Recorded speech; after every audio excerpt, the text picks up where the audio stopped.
Hola gengsis, lagi musim hujan gini, semua orang pasti ngecek atap rumah, iya kan? Ayo, ada yang takut bocor? Atap rumah atau genteng memang bukan kebutuhan yang utama, tapi jangan anggap remeh. Atap rumah atau genteng berfungsi sebagai pelindung kita dari terik matahari dan tetesan air hujan. Wits, kali ini Albi akan mengajak kita bahas abis soal genteng. Yuk, let's check this out. Ini dia geng, tempat pembuatan genteng tanah liat yang eksis yang sudah ada sejak tahun 70-an. Genteng tanah liat juga sering disebut genteng kodok karena memiliki bagian datar di tengahnya. Sedangkan di bagian depan ada lekukan yang berperan sebagai pengunci reng. Ini dia bahan dasarnya. Yup, tanah liat yang telah dikumpulkan dan diberi air supaya tidak keras.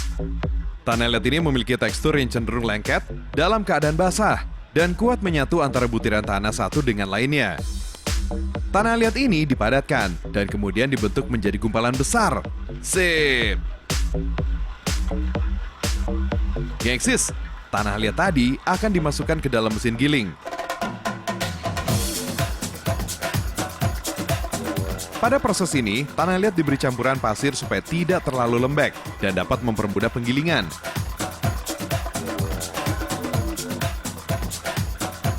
Hasilnya, geng, akan keluar tanah liat berbentuk padat memanjang seperti ini.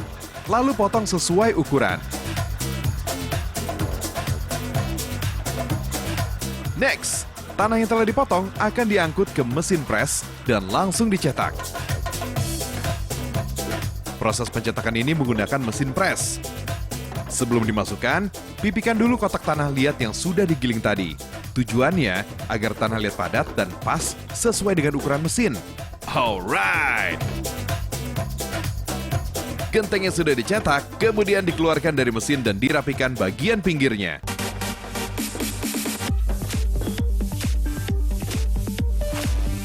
Genteng yang telah dicetak tadi akan disusun rapi dalam gudang terbuka selama 1 hari.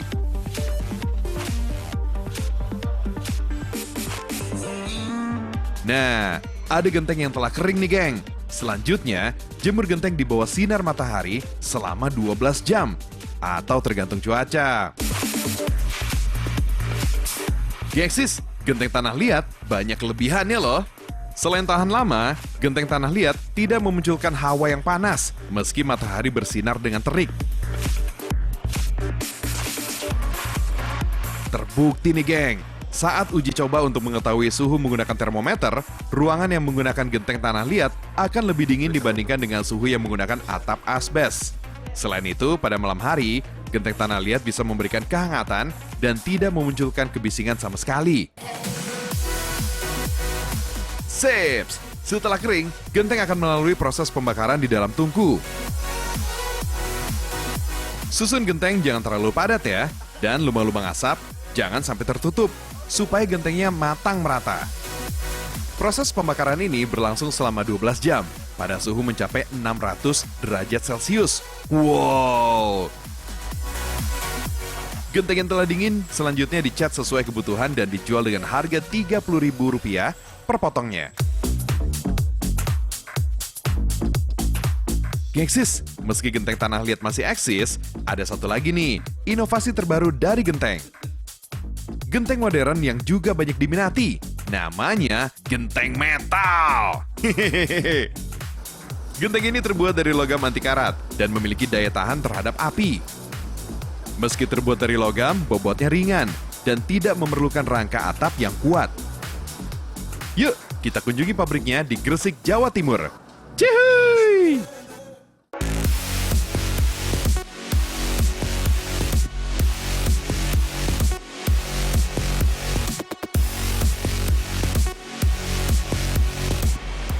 Ada gengsis, sorry geng. Albi lagi berhayal jadi petualang sejati geng. Anyway, kita sekarang lagi nggak di dalam gua kok. Albi lagi di dalamnya Galvalis Aluminium atau Galvalum. Kalau biasanya kita buat genteng pakai tanah liat, sekarang inovasinya geng, pakai genteng metal. So, kita keluar dulu dan kita lihat proses selanjutnya. Come on.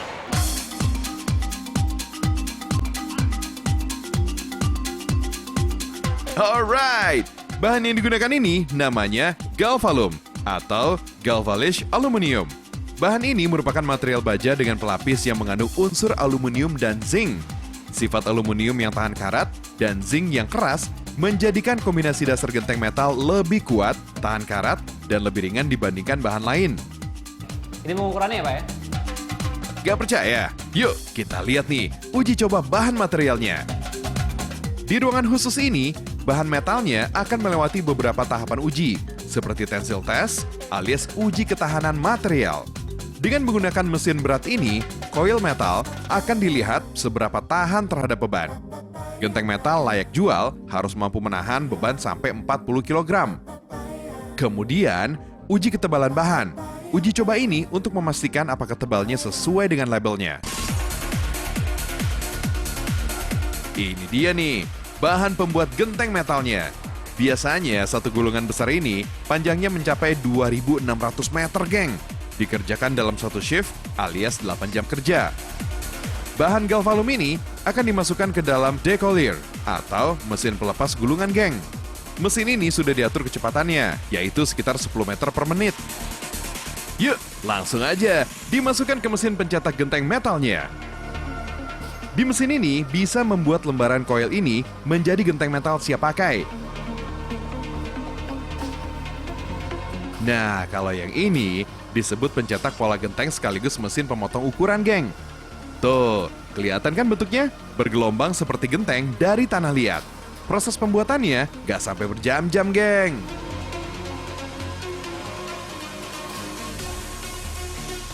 Gengsis, ini geng, gentengnya yang udah jadi. Ternyata nggak cuma makanan atau minuman yang bisa instan. Genteng juga cukup satu mesin dan this is the result. Anyway, setiap 50 piece gentengnya harus disusun secara tumpang tindih, geng, biar nggak terlalu tinggi. Untuk setinggi ini dia cuma butuh waktu nggak nyampe 1 jam ya Mas ya. Kalau gitu sekarang kita balik ya Mas. Siap.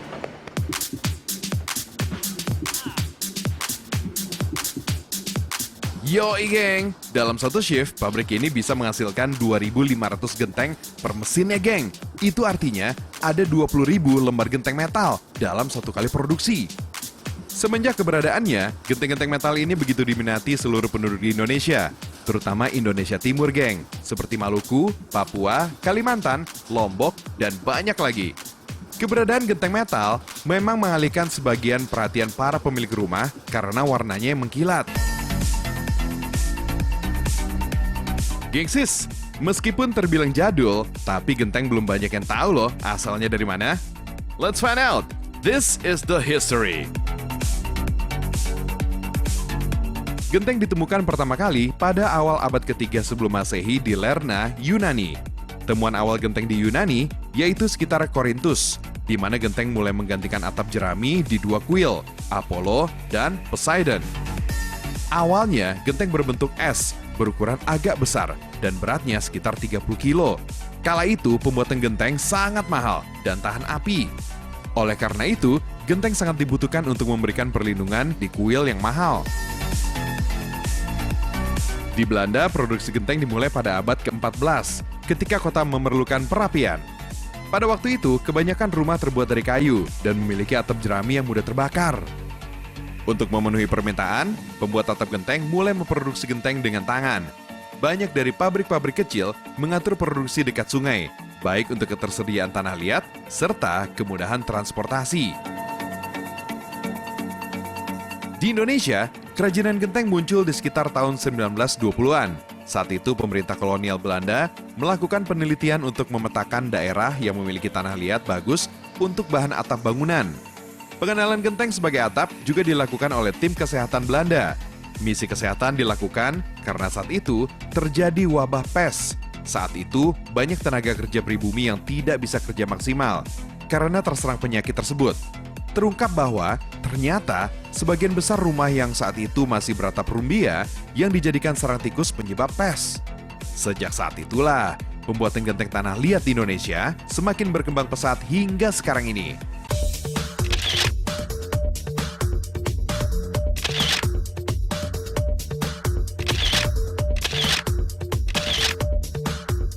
Gengsis, beginilah aksi 5 model asal Majalengka memperagakan gaya sesuai arahan sang fotografer. Mereka adalah komunitas fotografer Jatiwangi. Kostum yang mereka kenakan bukan sembarangan, tapi kostum unik berbahan baku tanah liat dan genteng. WOW. Wow! Setelah semua siap, para fotografer pun mulai membidik lensa ke arah sang model dengan pilihan latar belakang yang sesuai, mulai dari tungku pembakaran, tempat penjemuran genteng, mesin pres, dan sejumlah tempat seru yang dinilai sang fotografer menarik. Tidak hanya foto gengsis, ada lagi nih yang unik dari genteng. Aksi komunitas Jatiwangi Art Factory menggunakan genteng dan keramik sebagai alat musik. What? Ide kreatif ini muncul karena terinspirasi dari daerah tempat asal mereka, yang terkenal sebagai penghasil genteng kualitas terbaik di Indonesia.